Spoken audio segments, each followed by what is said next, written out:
Devant le grand jury d'RFM ce dimanche, Moustapha Cissé Lo, président du Parlement de la CEDEAO, vice-président à l'Assemblée nationale sénégalaise et membre de la direction de l'APR, le parti présidentiel. Il est l'invité de Babacar Fall. Beaucoup de sujets.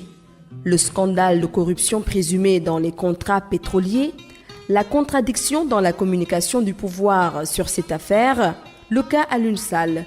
Doit-il rester à la tête de la direction générale de la Caisse des dépôts et consignations et à son poste de maire de Guédiawaye? La mobilisation de l'opposition et de la société civile contre Macky Sall et plusieurs autres questions. Participez à l'émission en posant vos questions sur les réseaux sociaux via le hashtag Grand Jury RFM.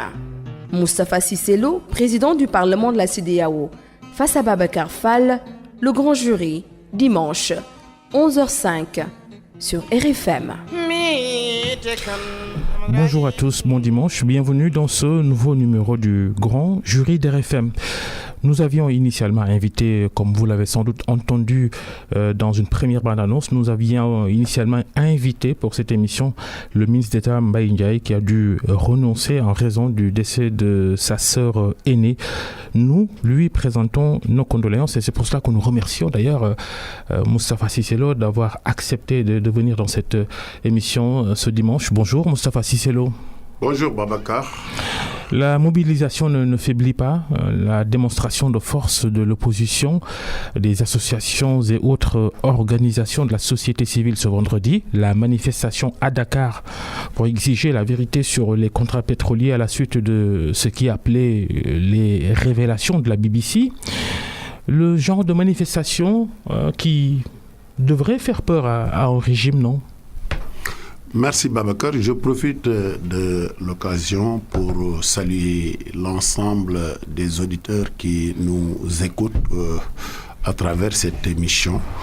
Et je voudrais tout simplement relever que cette manifestation entre dans le cadre du processus démocratique qui a enclenché depuis des années. Donc aujourd'hui, on ne doit plus réprimer des manifestations, on doit laisser les populations manifester s'ils la jugent nécessaire.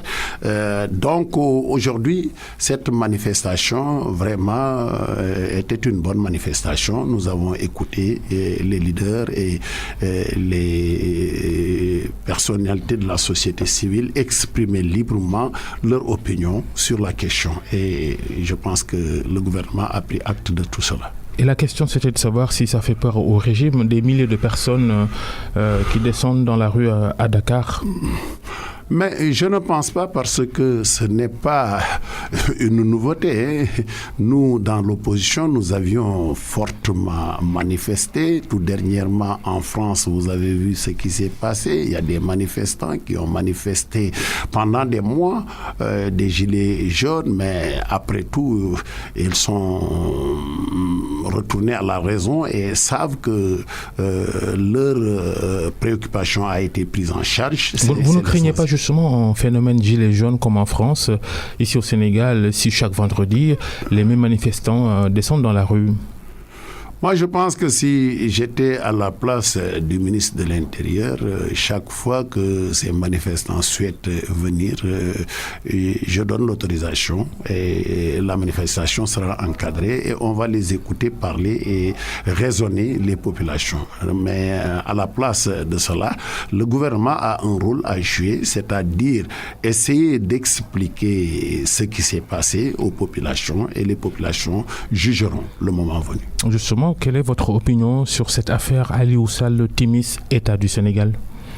Bon, je ne pense pas que vraiment ceux qui manifestent ont raison. Je ne le pense pas objectivement parce que je pense qu'il y a des sommes qu'on annonce et qui ne se justifient pas. Moi, je suis du secteur. Que le Sénégal perd 6 000 milliards de francs CFA de royalties que BP va verser sur 40 ans à Timis. Vous savez, moi, je ne peux pas juger les transactions comme ça, parce que c'est une affaire privée. parce que Franck Timis est un opérateur économique qui a eu à exercer des marchés ailleurs et qui est venu au Sénégal bien avant l'avènement de l'alternance, de cette deuxième alternance. Comme l'a dit notre frère Atepa, c'est à travers lui que Franck Timis a connu Abdoulaye Wade et le Sénégal. Donc c'est un processus qui avait été enclenché et qui s'est poursuivi. Je me réjouis d'entendre de la voix d'une haute autorité politique, Atepa, que c'est à travers lui que Aliou Sall a connu Franck Timis. Aliou Sall, en son temps, était peut-être ministre conseiller de Wade ou après, mais après cette deuxième alternance, il est resté hors du cadre de l'administration pendant très longtemps et il était dans le secteur privé. C'est son droit le plus absolu. On ne peut pas lui reprocher de ne pas être dans le gouvernement, dans les sphères du pouvoir et de ne pas être dans le secteur privé pour travailler comme tout un autre Sénégalais. Et je suis très désolé d'entendre que Aliou Sall aurait touché de l'argent par quelle voie ou par quel moyen, mais si on reproche cela à Aliou Sall, on doit reprocher cela à beaucoup de Sénégalais qui ont bénéficié des marchés, qui ont fait des sous-traitances, qui ont eu à acheter des biens de l'État à un franc symbolique dans le passé. Donc, s'il y a ce débat, c'est parce que c'est le frère du président Wade, du président Macky Sall, qui est dans une affaire et on essaie de salir le président, on essaie de salir son frère, mais je ne pense pas que ça soit très sérieux. Oui, vous parlez de l'arrivée de Franck Timis au Sénégal en 2011, pendant qu'Abdoulaye Wade était encore président de la République. Macky Sall a aussi signé des décrets en faveur de Franck Timis. Oui, mais vous savez, le président, il a la haute main sur toutes les transactions qui concernent l'État. Donc, je ne peux pas dire qu'il ne devrait pas, parce que je ne suis pas proche du dossier, mais je pense objectivement que le président, avant de signer, il a été bien conseillé. Et j'ai entendu de la voix de Atepa que si Franck Timis n'était pas impliqué dans cette affaire de pétrole, aujourd'hui on ne parle pas de pétrole ici au Sénégal. Donc il a joué un rôle déterminant. Qu'il avait les compétences ou pas, je pense qu'il avait bel et bien des compétences. Les compétences, c'est connaître des gens, connaître des entreprises ou des sociétés qui ont des compétences de faire le boulot. Et Franck Timis a dû gérer cela et aujourd'hui, on parle du pétrole qui sera dans le marché à l'horizon 2022-2023. Il y a des interrogations autour de tout cela quand même, Moustapha Cissé Lo. Je donne l'exemple de ces nombreuses versions sur cette transaction de 250 000 $ évoqué par la chaîne BBC dans son reportage. En francs CFA, ça fait 146 millions de francs CFA environ, de l'argent que Timis aurait versé sur les comptes de la société Agritrans qui appartient à Aliou Sall. Ce dernier avait nié dans une conférence de presse, mais cette semaine, le porte-parole de la présidence de la République, LHKC, sur une chaîne, la chaîne TV5 Monde, LHKC a affirmé que la transaction existe, mais que c'est de l'argent versé à Aliou Sall pour une consultance sur un projet agricole. Finalement, qui croire? Oui, mais il faut prendre les gens au mot. C'est ça qui est important. Mais aujourd'hui, le président de la République, son Excellence Macky Sall, a pris la balle au rebond et a instruit le procureur de la République pour faire la lumière dans cette affaire. Donc, je pense que la vérité finira par triompher. Et qui a raison? Parce que si on m'avait dit que c'est Aliou Sall qui a dit, attendez, Aliou Sall, il a sa version des faits. S'il a reçu, mais il va dire aux Sénégalais, j'ai reçu au titre de... Et ça, c'est important. Mais aujourd'hui, il ne faut pas aller vite en besogne et dire que oui, c'est BBC qui a raison ou c'est Kassé qui a raison. Vous avez entendu deux versions. Attendons, nous allons en savoir plus. Quand c'est le conseil en communication du président de la République qui dit ça, quand même. Mais il n'avait pas été mandaté par le président de la République pour parler de cette question. C'est M. Kassé, ministre conseiller à la présidence, qui a parlé en son nom et qui a la liberté. Moi, je ne parle pas au nom de l'APR, je suis vice-président de l'Assemblée nationale, je viens répondre à votre invitation et répondre aux questions que vous allez me poser. Et je vais vous dire ce que je sais de toutes ces questions. Ce que El Hadj Kassé a dit, ça n'engage pas Macky Sall pour vous? Non, ça ne peut pas engager Macky Sall, ça ne peut pas engager Aliou Sall. Parce qu'Aliou Sall est là et c'est le concerné. Il faut l'écouter et vraiment le prendre au mot. Il y a quand même cette communication du camp présidentiel considérée par certains comme calamiteuse avec ses contradictions et autres maladresses. Vous en pensez quoi? Non mais Babacar, il ne faut pas considérer que c'est la communication de la présidence. Le président J'ai dit du camp présidentiel. Oui, du camp. Il est vrai, le camp présidentiel est très vaste. Du gouvernement, du parti politique, il y a le de la gouvernement, coalition. Il y a les députés, il y a tout le monde. Ouais. C'est une question qui concerne le peuple sénégalais. Il y a des opposants qui sont dans la rue, qui donnent des versions qui ne sont pas forcément vraies. Parce que nous avons écouté plusieurs versions de l'opposition. Et cela pense qu'ils peuvent créer la cisanie, créer la tension pour que ce régime puisse tomber. Et je pense que ça ne va pas se passer comme ça. Nous sommes bien outillés et bien armés pour répondre. S'il y a une question en discussion, nous allons en tout cas essayer de trouver les mots pour répondre et pour convaincre ceux qui nous écoutent. Oui, je parlais de la communication jugée calamiteuse.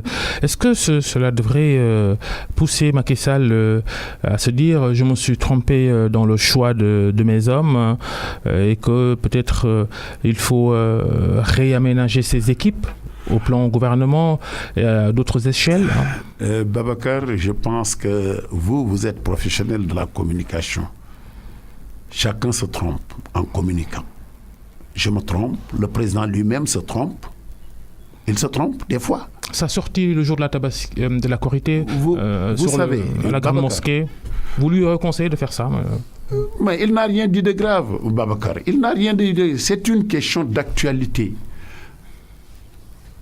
Tout le monde écoutez le président. Qu'est-ce qu'il va dire? Mais ce qu'il a dit, qu'est-ce qu'on peut noter de grave? Moi, je ne trouve rien de grave, hein. Mais c'est difficile de communiquer au Sénégal parce que si tu parles aux Sénégalais, les gens perçoivent ce que vous dites comme ils l'entendent. Et c'est ça. Oui, mais attention, le jour de la Korité, au Sénégal, des fêtes comme ça, c'est des jours de concorde, pas de discorde. Et le discours de Macky Sall était un discours de discorde, avec des mots durs parfois qu'il a employés d'ailleurs. Oui, si vous prenez les mots comme des mots durs, moi vraiment, je n'ai rien vu de grave de ce qu'il a dit, très sincèrement. Et sur la composition de ces équipes, je parle du gouvernement par exemple, le gouvernement formé au lendemain de sa réélection. Pour vous, il s'est trompé sur certains choix, le porte-parole du gouvernement par exemple? Bon, c'est difficile de répondre à votre question parce que j'ai mon sentiment personnel, mais je veux garder ce sentiment avec moi. De toute façon, si j'avais à conseiller au président pour lui dire de chercher un porte-parole, il va quand même prendre un autre qui connaît mieux notre parti, qui connaît mieux le Sénégal pour porter les paroles du président de la République. C'est pas la bonne porte-parole alors? Non, je ne le dis pas, parce que le président... Mais vous dites que Macky Sall doit changer, que vous lui aurez conseillé de changer. Je ne dis pas qu'il doit changer. Moi, je pense objectivement que si je conseillais au président, il a autour de lui des hommes et des femmes capables de porter la parole du président de la République à l'intention des populations de la manière la plus forte, la plus incisive et agressive. Et ça, c'est ce qui est important pour moi. Aliou Sall doit-il se décharger ou être déchargé de ses fonctions publiques, CDC, mairie de Guédiawaye? Non, mais la mairie, c'est une élection. C'est les populations de Guédiawaye qui ont porté... C'est une charge publique quand même. Attends, c'est une charge publique, mais pas comme une charge qu'un chef d'État donne à un militant. Lui, comme le président de la République, il est parti sur le terrain, il s'est battu, il a eu la confiance des populations de Guédiawaye pour diriger la mairie de Guédiawaye.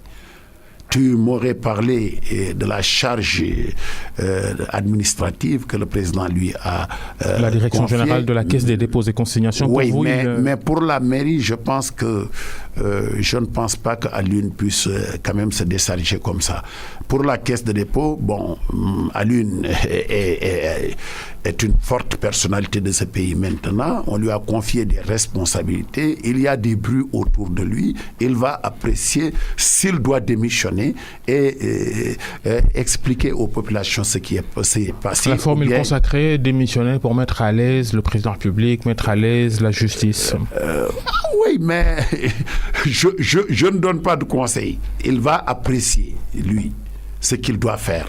De toute façon, pour la mairie, je ne lui conseille pas de démissionner pour la mairie, mais je pense qu'il va voir la vive tension autour de sa personne. Qu'est-ce qu'il doit faire pour mettre à l'aise son grand frère, le président de la République, Macky Sall. Cette polémique sur les contrats pétroliers et gaziers et les positions de la classe politique, il y a ceux qu'on n'entend pas, alors pas du tout, comme Idriss Seck et Abdoulaye Wade. Il y a ceux qui se radicalisent, Abdoul Mbaye, Thierno Alassane Sall, Ousmane Sonko, entre autres. Quelle est votre analyse? Bon, je pense que si on fait la lecture de la géopolitique actuelle avec les leaders de l'opposition, on peut comprendre aisément ceux qui sont à même de pouvoir diriger ce pays demain et ceux qui ne seront pas capables de diriger ce pays. Aujourd'hui, tu m'as cité quelques personnalités qu'on ne voit pas. On aurait dû les entendre, bien évidemment, parce qu'on fait de la politique. D'autres qui s'approprient cette question pour créer le buzz, comme on le dit. Mais ces personnalités ne sont pas venues du ciel. Ils ont un passé. J'aimerais bien que vous les interrogiez pour qu'ils nous racontent leur passé. Ils étaient aux impôts et domaines, ils étaient dans des banques premiers ministres comme Abdoul Mbaye, Thierno Alassane, il était ministre. Ces gens-là, vous pouvez leur demander de raconter leur histoire. Parce que je pense que ce n'est pas des personnalités vierges. Ils ont un passé. Il y a pour chacun d'entre eux des problèmes qu'on leur colle, des étiquettes de malgouvernance ou de détournement ou bien de malversation quelque part, et ils n'ont jamais voulu répondre. Ils n'ont qu'à répondre de cela. Ça n'a rien à voir avec la question qu'on pose autour de ces contrats pétroliers, Moustapha Cissé Lo. Non, mais si on se lève pour critiquer des questions de bonne gouvernance, de bonne gestion, on doit être au moins propre. Mais si on n'est pas propre, on ne doit pas quand même se permettre d'aller quand même très loin. Vous leur reprochez quoi? Beaucoup. Pour Abdoul Mbaye, moi j'entends chaque fois vous parler des questions autour de la question de l'ancien président du Tchad, avec l'argent qu'il aurait amené ici, et il est impliqué dans cette affaire. Il n'a jamais voulu parler de ça. Le cas Sonko, on peut lui reprocher d'être aux impôts et domaines et d'être à l'œuvre pendant qu'on morcelait tout le territoire de Dakar là, qu'on donnait à des gens. Il ne veut pas en parler, et autre chose qu'il maîtrise. Thierno, c'est mon ami et frère, je le prends comme un homme très honnête. Il aurait dû nous parler réellement de ce qui s'est passé. Et j'ai en tant que ministre, j'ai lu à travers ces vidéos qu'il a parlé qu'il n'existe pas d'argent. Il a dit, les vidéos sont là. Lorsqu'il était encore ministre. Oui, mais aujourd'hui, comment il peut nous dire qu'il y a des milliards qu'on se partage? Donc, il y a des problèmes. Nous qui ne connaissons pas du pétrole, nous voulons être éclairés parce que nous faisons partie des citoyens lambda qui veulent connaître. Nous ne connaissons pas, nous, qu'est-ce qui s'est passé dans le pétrole. Nous n'avons pas de prétention de diriger le Sénégal demain, mais nous faisons partie de ceux qui vont élire le futur président. Donc nous voulons être éclairés pour savoir sur quel pied danser. C'est ça. Et vraiment, je n'ai pas confiance à ces gens-là, parce qu'ils sont en train d'ameuter les gens pour ne rien dire. Parce que personne ne croit en ce qu'ils disent. C'est la vérité. Vous avez parlé d'Ousmane Sonko. Il y a un dossier sur la table de l'Assemblée nationale dont vous êtes le premier vice-président. L'affaire des fameux 94 milliards, cette polémique entre Ousmane Sonko et l'ancien directeur général des domaines, Mamour Diallo. L'Assemblée s'est saisie de la question. Et justement, en mettant sur pied une commission d'enquête parlementaire, mais la même Assemblée nationale est restée silencieuse, aphone sur l'affaire Aliou Sall. Oui, mais Babacar, je voudrais vous dire, les 94 milliards, les gens vont rigoler, hein, parce que Ousmane Sonko aurait parlé de 94 milliards, après 40 et quelques milliards. Donc, croire à quoi? Aujourd'hui, c'est un dossier qui doit être éclairé. Lui, il doit répondre à la commission d'enquête. Et je pense que cette commission va faire son travail. Il dit qu'il ne va pas le faire, que s'il doit amener des éléments de preuve, c'est auprès du procureur. Bon, ça vraiment, moi je ne peux pas dire. Vous m'avez posé la question. L'Assemblée va faire son travail. S'il ne répond pas à l'Assemblée nationale, les gens seront édifiés sur cette question. Pourquoi il ne veut pas répondre? Et il est député. Il accepte d'être député et il viole lui-même les règles de jeu au niveau de l'Assemblée nationale. Revenons sur cette polémique pétrole. Feriez-vous une comparaison entre ce présumé scandale financier et les cas Khalifa Sall et Karim Wade? Vous savez, l'affaire des contrats, c'est une affaire privée. Des privés. Il y a des soupçons de corruption qui pèsent sur des personnalités de ce pays. Mais jusqu'à ce qu'on ait des preuves, vous avez dit des soupçons. Donc, il faut des preuves qu'il y a des corruptions qui se sont passées. Il faut avoir des preuves. On ne peut pas dire qu'on a signé un contrat avec ça. On aurait dû signer avec qu'il y a corruption. Ce n'est pas toujours vrai. Avec les passations de marché ici au Sénégal, toujours, on a toujours donné des marchés aux plus-values et on a laissé le moins-value. Ça, c'est des appréciations que ceux qui donnent le marché prennent. Donc, je te dis que le président a la haute main sur cette affaire. Il a la liberté de pouvoir faire confiance à Abdoulaye, à Moussa, à Babacar ou à Moustapha. Pourquoi on veut lui dire que vous n'avez pas le droit de prendre celui-là parce que celui-là a donné plus? Ça pose problème. Et si on interroge l'histoire, on verra bien qu'il y a des marchés, plusieurs marchés qui ont été donnés et on n'a pas donné au moins-value. À part que Franck Timis était déjà en relation d'affaires avec Aliou Sall, son frère cadet. Mais vous ne pouvez pas dire à Aliou Sall, vous ne pouvez pas être dans un gouvernement de Macky Sall, vous ne pouvez pas être nommé par Macky Sall, vous n'avez pas le droit d'aller dans le secteur privé chercher des marchés en tant que Sénégalais. C'est un Sénégalais. Son droit le plus absolu, c'est quand il est dans le secteur privé, de pouvoir avoir des marchés, gagner sa vie avec sa famille, sans compter sur son grand frère. Rien ne s'oppose à ça. On ne peut pas comparer avec de l'argent qu'on a détourné. Et on a fait du faux et usage de faux pour avaler cet argent. Ce n'est pas la même chose. Aujourd'hui, il s'agit de contrats. Celui qui veut contester le contrat n'a qu'à apporter des preuves que le contrat n'est pas régulier. C'est ça.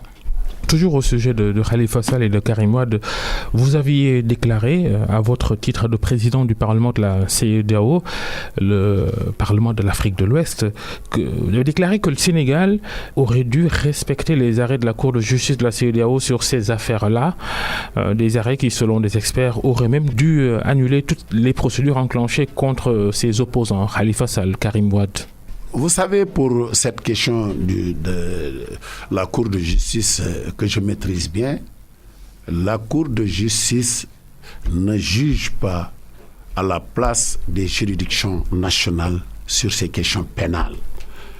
La Cour de justice juge sur les violations des droits de l'homme, des droits humains.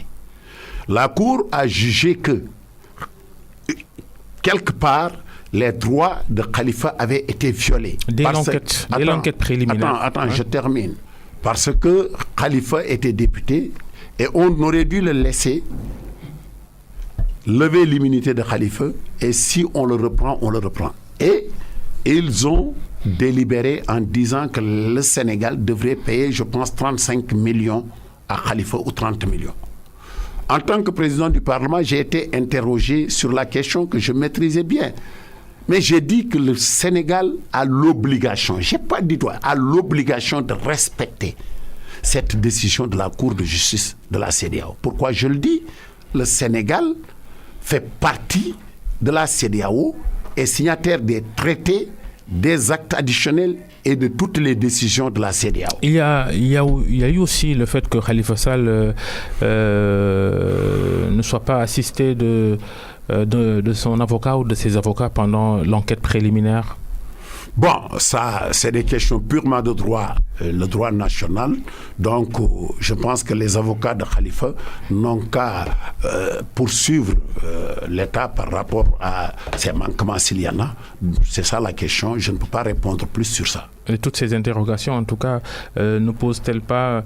Vous savez, moi, je ne suis pas le magistrat qui a instruit ce dossier. À la place, j'aurais envoyé Khalifa en flagrant délit et le juger parce qu'il est manifestement inscrit qu'il y avait du faux et usage de faux dans ce dossier. Il y a détournement de deniers publics, l'argent ou détournement d'objectifs. On prend de l'argent, on dit on a acheté du mil et du riz, on a distribué à personne. Donc ce dossier n'est pas un dossier politique. C'est un détournement de deniers publics qui a là et le juge a utilisé une des procédures pour arriver à condamner Khalifa Sall. Il faut l'accepter comme tel. Il y a ces affaires, il y a les impairs. Pour reprendre les termes de l'opposition, les impairs dans l'organisation de la dernière élection présidentielle.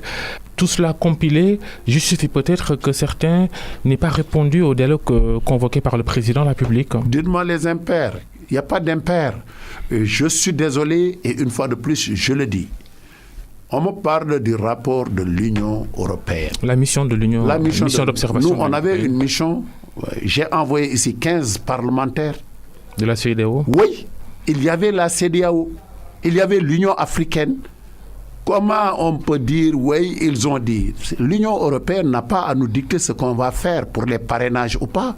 Et j'ai posté que nous n'enlèverons pas le parrainage. Le parrainage va exister au Sénégal comme dans tous les autres. Oui, la mission de l'Union européenne qui cette semaine a fait part de ses analyses de ce scrutin en faisant justement ses recommandations.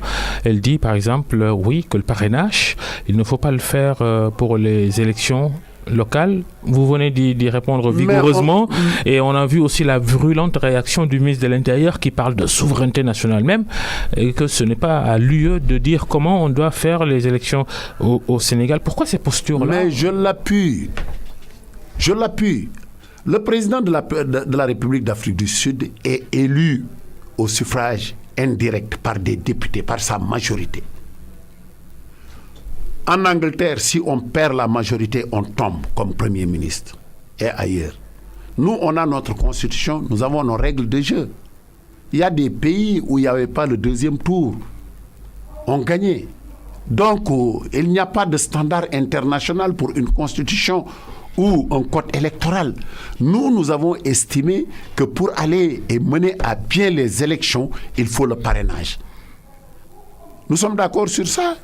L'Assemblée nationale, en toute souveraineté, a voté ce parrainage que nous appliquons. Si nous devons l'enlever, nous allons en discuter à l'Assemblée nationale et voir s'il y a des imperfections, qu'est-ce qu'il faut corriger et qu'est-ce qu'il faut faire. Mais nous demandons, nous, à la majorité de maintenir ce type de tri, c'est-à-dire le parrainage pour les élections locales, législatives et présidentielles. Moustapha Cissé Lo, l'invité du grand jury d'RFM. C'est les élections locales, le débat autour de s'il faut les maintenir pour décembre ou les reporter. Quel est votre avis? Moi, je pense objectivement pour la bonne organisation de ces élections, il faut aller au-delà de décembre parce qu'il y a des questions en discussion. Nous devons utiliser tous les mécanismes qui fédèrent la classe politique, la société civile, les chefs religieux, pour trouver le meilleur modèle pour aller aux élections locales. Pourquoi se presser? Pourquoi se presser? On a des problèmes. Nous ne sommes pas d'accord sur tout.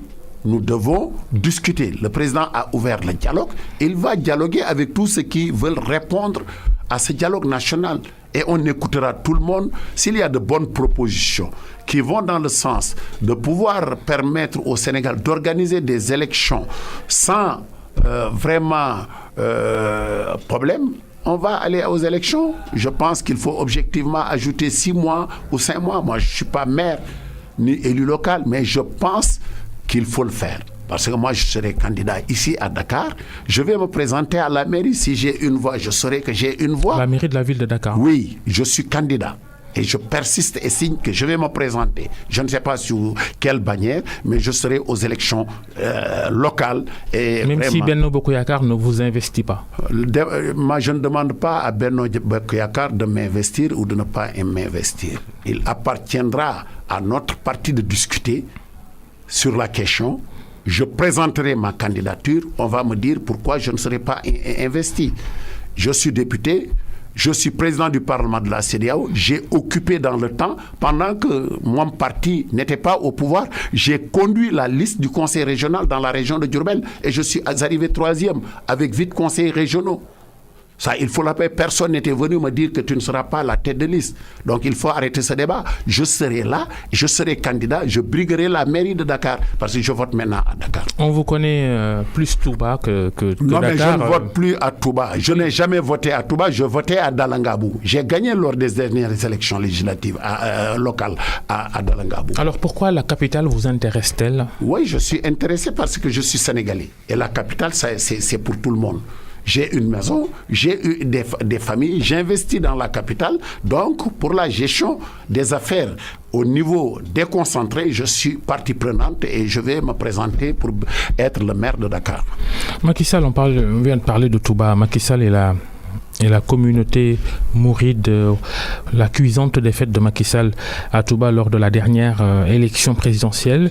D'ailleurs, il ne s'est pas rendu à Touba depuis sa réélection. Est-ce un signe de colère de sa part à l'endroit de l'électorat mouride, l'électorat de Touba, pour être précis? Oui, mais il ne faut pas parler de l'électorat mouride, parce que je pense que si on faisait le décompte des voix de l'électorat qui a élu le président, les mourides seraient au premier plan ou au second plan.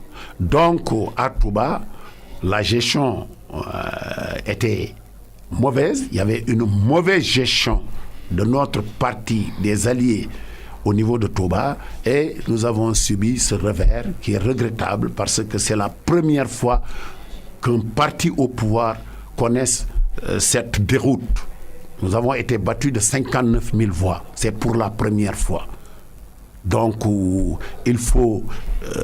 j'avais sonné l'alerte pour dire que là où on va, c'est droit vers le mur au niveau de Touba. C'est pour cela que je me suis investi à Dakar pendant toute la campagne pour essayer d'apporter des prévalues pour ce que nous avions ici lors des élections législatives. Mais c'est regrettable et je pense que si on continue jusqu'aux élections locales, Touba sera, le département de Mbacké sera perdu par la coalition au pouvoir. On ne pourra pas gagner là-bas. Je disais que Macky Sall ne s'est pas encore rendu là-bas depuis sa réélection. Est-ce que c'était un signe de colère à l'endroit de l'électorat de Touba? Non, Macky Sall, s'il part à Touba, c'est pour aller voir surtout le khalife. Touba est une grande agglomération, c'est son droit et son devoir le plus absolu d'y aller chaque fois que de besoin. Je pense qu'il est pris par des événements bousculés par son agenda et il n'a pas pu repartir jusqu'à présent. Mais je ne l'ai pas vu aller dans les autres fiefs religieux, donc on peut lui pardonner cela. Il ne se dit pas, je me suis investi pour le département de Mbacké, pour Touba spécialement. J'ai fait la route Ila-Touba, l'autoroute, et voilà, je perds avec ces chiffres surprenants. Il ne se dit pas ça, Macky Sall?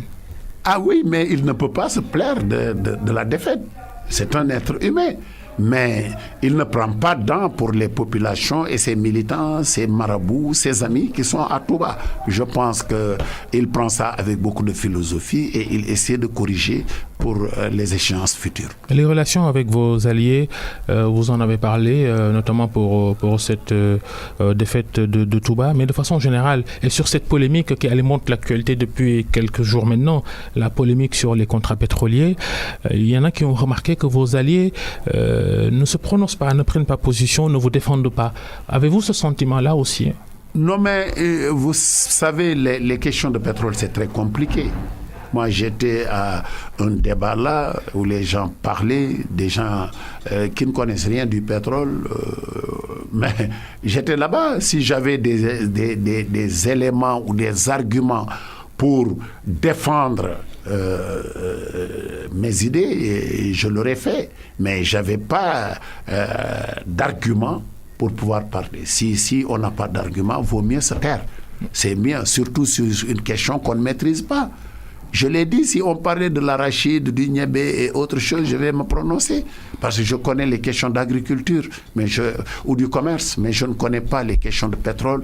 Je ne suis ni mêlé de loin ou de près sur ces questions. Même si vous êtes le président du Parlement de la CEDEAO qui a son siège à Abuja au Nigeria, un pays de pétrole, ils ont là-bas les mêmes polémiques?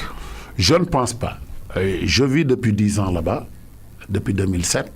Mais je n'ai jamais entendu des polémiques autour des contrats de pétrole où on a pris ça, on a pris vraiment. Ça, les gens du Nigeria prennent ça avec beaucoup quand même de sérénité et vraiment beaucoup de philosophie. Mais je ne pense pas que ça soit une question en discussion chaque fois dans les rues, dans les médias. C'est quand même bizarre, le Nigeria, pays pétrolier, qui connaît des problèmes de carburant, d'électricité. Est-ce que le Sénégal ne devrait pas tirer des enseignements de cela? On présente nos gisements de pétrole comme une bouffée d'oxygène quand l'exploitation va commencer. Le Nigeria est là-dessus depuis longtemps et n'est pas encore sorti de l'auberge. Vous savez, pour le pétrole, je le dis une fois de plus, c'est une question très complexe. C'est une question très, très complexe. Il ne suffit pas d'avoir du pétrole pour se départir des coupures ou autre chose. Parce que le pétrole a sa gestion. Pour les coupures, c'est une gestion interne qu'il faut mener à bien. Le Nigeria est un très grand pays. Donc, ça ne me surprend pas qu'il y ait quelques problèmes et quelques difficultés sur le fonctionnement des hydrocarbures ou l'entreprise qui a en charge les questions d'électricité. Ça ne me surprend pas. Le Parlement de la CEDEAO que vous dirigez, on est à 8 mois de la prochaine élection, du prochain renouvellement. Quel est aujourd'hui le bilan? Expliquez-nous d'abord votre travail. Parlement de la CEDEAO, c'est quoi? Vous savez, le Parlement a pour mission d'accélérer le processus d'intégration. Et dans le traité, les parlementaires sont issus des assemblées législatives des États membres. Et nous devons jouer le rôle que les populations devraient jouer à côté de l'exécutif. De 2000 à 2016, novembre 2016, le Parlement ne s'impliquait pas sur beaucoup de questions et donnait des avis simples. Mais à partir de 2017, avec l'adoption de l'acte additionnel sur le renforcement de ses prérogatives, nous avons une autre lecture et un autre mandat, c'est-à-dire de s'impliquer dans le budget de la communauté que nous votons. Nous nous impliquons aux élections. Je vous ai dit que nous sommes impliqués à tous les processus d'élection, c'est l'acte additionnel qui le dit, mais sur les questions d'intégration économique, libre circulation et intégration monétaire, et sur toutes les questions qui pourraient intéresser la communauté. Et nous avons un veto parce que nous avons des avis contraignants sur certaines questions. Donc, depuis, nous avons multiplié par 3 nos activités.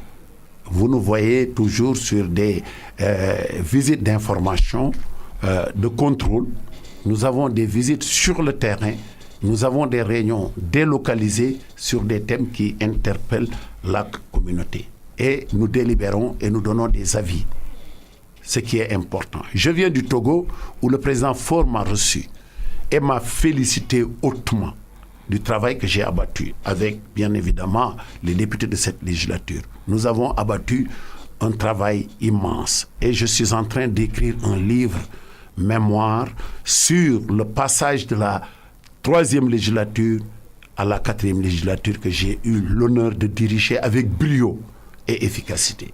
Ça, il faut le reconnaître. Ça implique quoi que dans 8 mois, au renouvellement, vous allez vous représenter, que le Sénégal va non, vous on ne peut pas, présenter? parce que le poste de président est attribué aux États par ordre alphabétique. Donc c'est la Sierra Leone qui sera aux commandes. J'attends le président de la République pour discuter avec lui de la délégation sénégalaise pour la 5e législature. Je pourrais ne pas être de la délégation, je pourrais toujours continuer à diriger cette délégation, mais sans être le président du Parlement. Ça sera l'appréciation du président de la République qui m'avait désigné pour diriger la délégation sénégalaise pendant la 3e et la 4e législature et pour avoir été vice-président 3e et président de ce Parlement. Et je me réjouis de sortir la tête haute de ce Parlement. S'il y avait possibilité de me représenter, je serais réélu à l'unanimité par les parlementaires. Alors, vous parlez de votre mission de travailler pour l'intégration sous-régionale. La charrue devant le bœuf, sans doute, parce que dans chaque pays, il y a des problèmes intercommunautaires. Votre regard déjà sur ce qui se passe au Mali, où il y a eu des massacres à l'endroit de certaines communautés? Nous avons reçu des réclamations. Et nous avons tenu une réunion à Lomé sur les questions des déplacés et des réfugiés et ce qui se passe dans ces pays. Nous pensons objectivement qu'il faut renforcer la sécurité au niveau de la sous-région. Il faut aller dans le sens d'avoir une mission de contrôle, de veille et d'alerte. C'est important parce que aujourd'hui, les violences s'accentuent au niveau de l'Afrique de l'Ouest. On tue beaucoup. Et Mali, Burkina Faso. Oui, mais c'est partout. Et au Niger, partout. Et même au Nigeria. Donc avec Boko Haram. Donc nous devons réfléchir. Nous, avec le HCR, nous travaillons pour voir qu'est-ce que nous pouvons faire, qu'est-ce que nous pouvons proposer pour que vraiment ces massacres puissent cesser. Parce qu'il s'agit de ça. Parce que tant qu'il y a de massacres, ça compromet la libre circulation des personnes et des biens et des capitaux, parce que, comme on le dit, il y aura toujours ces entraves tarifaires et non tarifaires qui ne disent pas leur nom. Donc, nous devons travailler à arrêter cela. L'Union africaine travaille déjà sur ce qu'elle a déjà mis en place, qui s'appelle ZLEC, Zone de libre-échange économique et commercial. Vous travaillez en tant que Parlement de la CEDEAO sur ce dossier-là? Nous appuyons fortement ce dossier. Et la plupart de nos pays, États de la CEDEAO, ont ratifié cela. Donc c'est important déjà. Ça m'amène à dire que l'Afrique de l'Ouest avait pris le taureau par les cornes depuis fort longtemps parce que nous avons travaillé sur la monnaie unique, qui est une étape importante de cette ZLECA. Parce que sans l'harmonisation des politiques macroéconomiques au niveau de l'espace CEDEAO, on ne parviendra pas à créer cette monnaie unique. Maintenant, on pense que la monnaie unique va s'appeler ECO, qui sera mis... Il y a plusieurs propositions d'appellation. Mais ECO semble l'emporter pour le moment. D'accord, oui, mais on attend 2020. Et nous souhaitons que cette monnaie soit en tout cas mise sur le marché pour le bonheur des populations. Parce qu'avec 8 monnaies en circulation, ça pose beaucoup de problèmes. Et je pense que les ministres des Finances et les techniciens, les experts, ont pris conscience de cela et vraiment ont une décision très ferme sur cette question et veulent qu'on aille très vite vers cette monnaie unique. Les problèmes de démocratie en Afrique de l'Ouest vous interpellent sans doute en tant que président du Parlement de la CEDEAO. Vous avez rencontré cette semaine le président du Togo, Faure Gnassingbé. Le Parlement de la CEDEAO est un bon modèle de démocratie avec une présidence tournante selon l'ordre alphabétique des pays. Mais on en voit des présidents de la République qui s'accrochent au pouvoir. Bon, c'est assez difficile à dire parce que tant qu'il y a un système démocratique accepté, tant qu'il y a des lois et des règlements, une constitution, un code électoral, on ne peut pas parler d'accrocher au pouvoir. Parce que les systèmes varient d'un pays à un autre. Il y a des modifications de la Constitution pour aller vers un troisième mandat des fois. Il y a des modifications pour aller vers un passage au premier tour. Tout cela, on ne peut pas considérer comme n'étant pas conforme à la loi, parce que si c'est voté par l'Assemblée nationale, si c'est voté par référendum, ça devient une loi et toutes les populations sont obligées de se conformer à ces lois. Parce que les lois, c'est les citoyens qui font les lois. Donc on ne peut pas dire que la loi là, elle n'est pas bonne ou elle est bonne. Mais on doit respecter les constitutions et les codes électoraux des pays pour que nous ne puissions pas connaître certaines choses. Donc pour aller à des élections apaisées, je veux dire. L'intégration économique qui vous intéresse, le Maroc et sa demande d'adhésion à la CEDEAO, vous êtes d'accord? Non, pas pour le moment, c'est une question en suspense parce que il y avait un accord de principe depuis Monrovia. Ça n'a pas évolué parce qu'il y avait une clause par certains chefs d'État qui avaient demandé d'évaluer l'incidence et l'impact sur le développement économique de nos États. Et il y avait des conclusions qui avaient été remises aux chefs d'État, mais jusqu'à présent, les chefs d'État ne se sont pas prononcés pour la finalisation de ce dossier. Et votre position? Le Maroc Le Parlement souhaite que le Maroc puisse intégrer la CEDEAO parce qu'au nom des populations, nous pensons que c'est un bon partenaire pour la CEDEAO. La Mauritanie aussi peut-être? Oui, la Mauritanie, mais la Mauritanie était sortie souverainement. Tout à fait. On attend son retour. Ouais, son retour. Et c'est bon pour la sous-région. Moustapha Cissé Lo, l'invité du grand jury, merci d'être venu répondre à nos questions. Je rappelle, vous êtes député sénégalais, vice-président à l'Assemblée nationale et président du Parlement de la CEDEAO. Et désormais, on devrait dire candidat à la mairie de Dakar, c'est ça? Oui, merci Babacar. C'est moi qui vous remercie. Je remercie l'ensemble des auditeurs qui nous écoutent. Et je suis très fier de répondre à vos questions. Merci. Merci à Abdou qui était à la régie. Merci également à Maguette, la digital manager. Restez sur RFM dans quelques secondes. Ce sera le journal. Édition en français qui sera présentée par Barthélémy Ngom. Bonne fin de semaine. Moustapha Cissé Lo, notre invité. Je ne sais pas si vous êtes football. Le Sénégal va jouer tout à l'heure son premier match à la CAN de foot, Égypte 2019. J'imagine vous allez supporter les Lions. Vous avez confiance en cette équipe? J'ai confiance. Je vous dis que si le Sénégal est qualifié, à partir du 9 juillet, je suis avec les Lions. J'ai déjà réservé mon hôtel. J'ai payé mon billet d'avion pour aller supporter Sadio Mané, Aliou Cissé et tous les Lions. Merci.